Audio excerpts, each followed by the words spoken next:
niyo po ulit ako sa aking biyahe for today. Today is Thursday and naisipan kong mag-DoorDash. 5:33 na po dito. At ang plano po natin is mag-DoorDash ng hanggang at least 7 PM. Kasi 7:30 naman po ang sunset dito. So itatry natin hanggang 7 PM. Samahan niyo po ulit ako sa ating DoorDash and Uber Eats adventure. Let's go! After 30 minutes of waiting, nagkaroon na rin tayo ng first order and the time right now is around 6:12. So ito yung first order natin is a 0.8 miles. It's a $5 offer. Name no place, Forage. Pick upin na natin.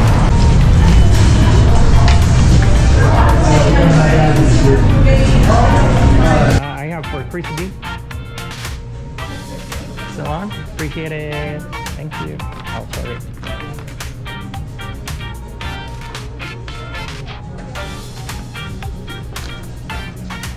Thank you.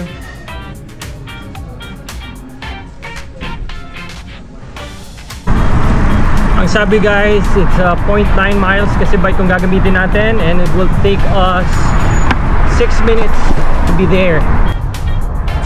Nandito na tayo. So sakto 6 minutes nga inabot. And paakyat na ako doon sa apartment ng customer.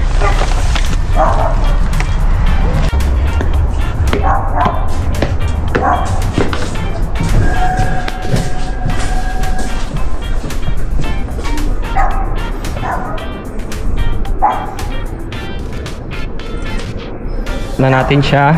Sakto nandun lang siya sa pinakababa. Pagpasok mo nasa kaliwa, yun na. So drop, okay na siya. Ang gagawin natin ngayon, hanggang 7 lang kasi tayo. Eh babalik tayo dun sa pinanggalingan natin, which is 0.9 miles again. Baka sakali kasi dun yung hotspot dito sa lugar na to. Hindi kasi tayo sa Hollywood Boulevard tumambay. Sa West Hollywood tayo tumatambay ngayon o tumambay ngayon. Kaya siguro medyo matumal. Wala na kasing available sa Hollywood Boulevard na slot. Kaya ito na lang ang pinili ko. Hanggang 7 PM lang tayo today. Balik tayo.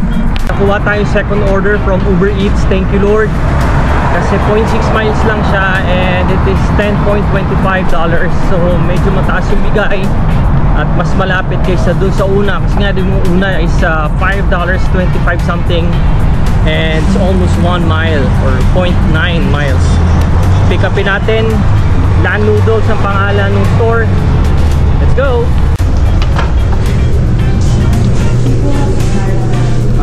Hi, I have 4 Nick P.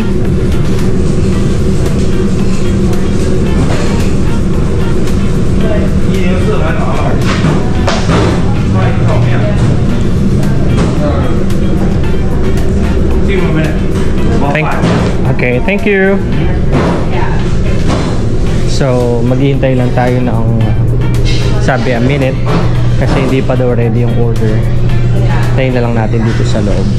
I-message ko lang yung customer na nandito na tayo sa store and we're waiting for his order. Kuha na natin yung order. Pupunta na tayo sa customer. I-check ko kung ilang minutes siya. Dalawang bag siya. Ito, isang bag is drinks, yung isang bag is food. Pupunta na tayo guys doon sa didelivera natin. Actually, walking distance nga lang daw siya as per the map. Pero of course, magdadrive tayo o magbabike tayo kasi para mas mabilis. And thank you kasi nakakuha tayo ng ganitong order at maganda yung rate niya. Balitaan ko kayo pag malapit na tayo.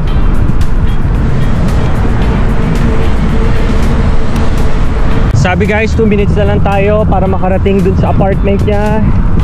It's 0.2 miles na lang o 1 minute na lang daw.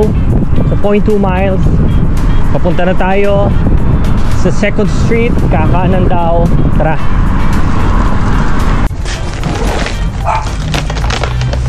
I have your food right here and your drink right here. Oh, okay, cool.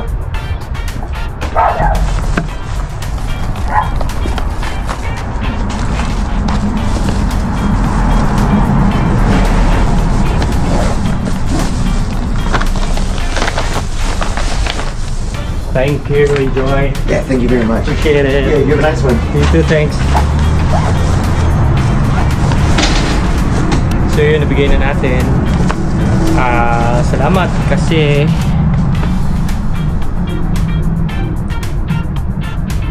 salamat dahil alam niyo naman, mas madali pagka bumababa yung customer, minimit tayo sa labas, hindi na natin kailangan umakyat dun sa kanilang apartment kung kailangan na umakyat. So yun, pick up na ng customer and I think okay na ako for today. It's 6:53 na, magsa 7 na. Sabi ko nga hanggang 7 lang tayo kasi ayoko nang magpagabi. So salamat sa pagsama and kita-kits ulit tayo sa susunod na Uber Eats and DoorDash ride along. Bye!